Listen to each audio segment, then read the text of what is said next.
Good morning and happy Sunday, everyone.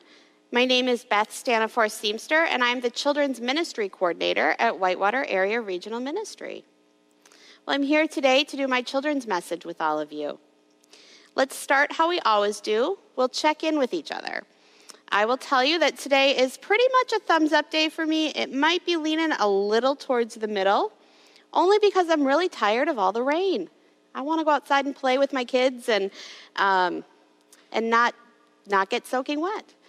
But on a happy note, I will tell you that for the last 2 years, I have been taking classes at Garrett Evangelical Theological Seminary, and this week I handed in my last paper, which felt pretty exciting to say that part of this journey is done. So it's been a good week. However you're doing, I hope that you share that with the people in your life so that they know how you're feeling and what's going on with you. In today's gospel story, one of Jesus' followers asked him a question. And the question is, how many times do I have to forgive someone who's wronged me? 7 times? And Jesus' answer is, not 7, 77 times. Well, to understand a little bit where Jesus was coming from, in the world that he lived in, the number 7 was more than just a number. It was a number that had meaning. So if I said something happened 7 times, that meant it happened a lot, right? So this man is asking, if someone hurts me a lot of times, do I have to forgive him all the time? And Jesus' response is like saying infinity, right? So in a modern context, you might say to me, Miss Beth, my friend hurt my feelings again. Do I have to forgive her 100 times? And I would say 1,000,000, right? It's that same sort of understanding. That's a lot. Well, let's talk about forgiveness, because the word forgiveness gets thrown around a lot, but I don't know if people always really understand everything that goes along with it. So sometimes when I hear this story about Jesus and his follower asking this question, I think, the right way to forgive someone is to forgive right away and then never have any hard feelings ever again. But the times in my life that I've tried to do that, it doesn't work very well. So I don't think we can force forgiveness. It's something that we have to work at.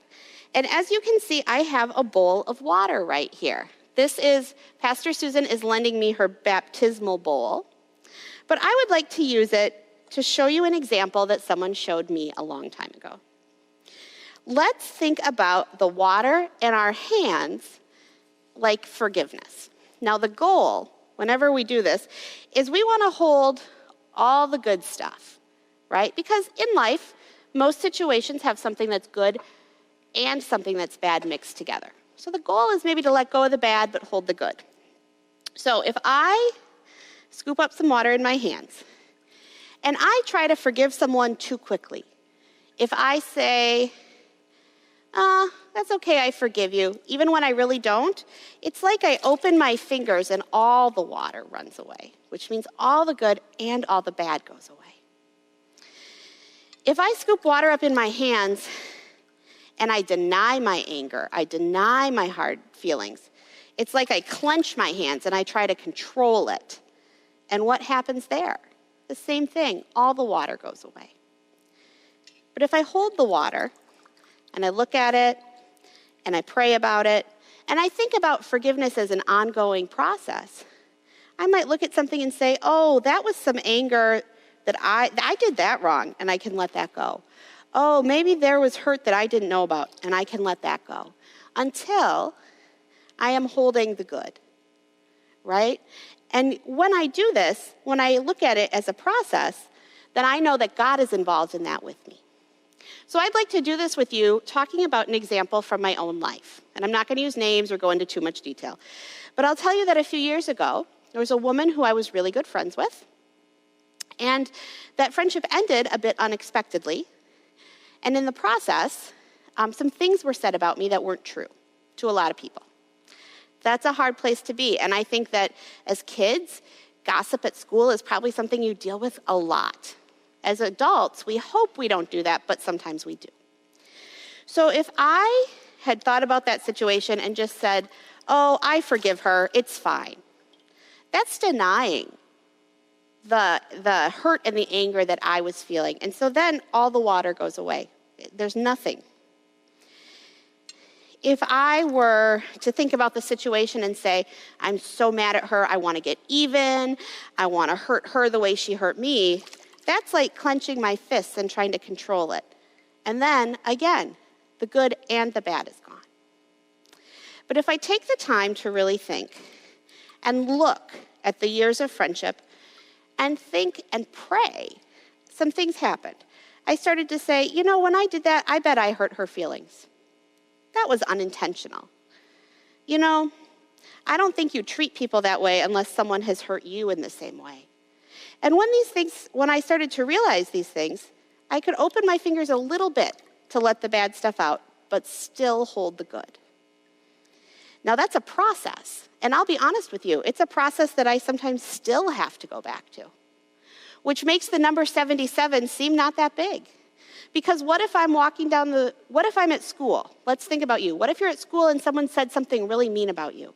And you try really hard to forgive, but you see them and all the bad stuff comes back. Well, then it's like going back to the water and starting the process again. Asking God to help you and looking and saying, there's maybe more to this story than I understand. But every time you do that, it gets a little easier.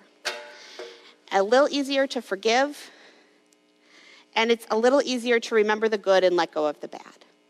So this process of forgiveness isn't something we can force, and it's not something that we can think is just going to happen in a split second. Often it takes time and prayer and help. But when we do this, when we engage in this process of forgiveness that might take 77 times, or 80 times, or 100 times, or 11 billion times, as Pastor Susan would say, something happens to us. The more that I think about that situation I was talking about with my old friend, the more I can acknowledge I don't ever want to treat someone that way. That changes me. It softens my heart, and it helps me look at my own ways of communicating and my own ways of interacting with friends.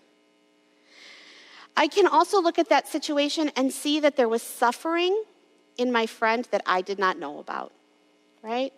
So it opens my eyes. The process of forgiveness opens my eyes to seeing suffering and pain in others and makes me more compassionate. And ultimately, when I pray about these hard things, when I take the time to work through the forgiveness process, I realize that who I am as a person, first and foremost, is a child of God. And if I'm a child of God, then I can do hard things, and so can you. We can have hard conversations. We can tell the truth, even when it's maybe not what other people want to hear. And we can forgive ourselves when we make mistakes. So this week, I invite you to think about the places in your life that need a little extra work with forgiveness. Perhaps there's a person who's hurt you. Perhaps you've hurt someone and need to ask for forgiveness. Or maybe you're having a hard time forgiving yourself and letting go of something you did that bothers you still. Wherever that is, I invite you to pray and to ask God to help you, not just once, every day. Try praying every day for 7 days for a person who's hurt you, or for forgiveness from someone else, or for forgiveness from yourself. And when we start on this journey, we'll see that it's a process that may take us 11 billion times, but is worth it in the end. Well, I wish you blessings on your week, and I want to invite you, if you haven't yet, to check out our family ministry curriculum for the fall. Since we can't be together in person, we're going to continue our study of the great cloud of witnesses. We're looking each week at someone who's loved God and who's loved God's people, right? And how they've done that. You can check out that on our website or on our Facebook page. Any of the 4 Warm churches, First UMC, LaGrange UMC, Richmond, and Bethel UMC, either of their websites or Facebook pages, or you can email me and I'd be happy to add you to our list. Thank you so much, and I wish you a wonderful week, and I look forward to the day when we can be together in person.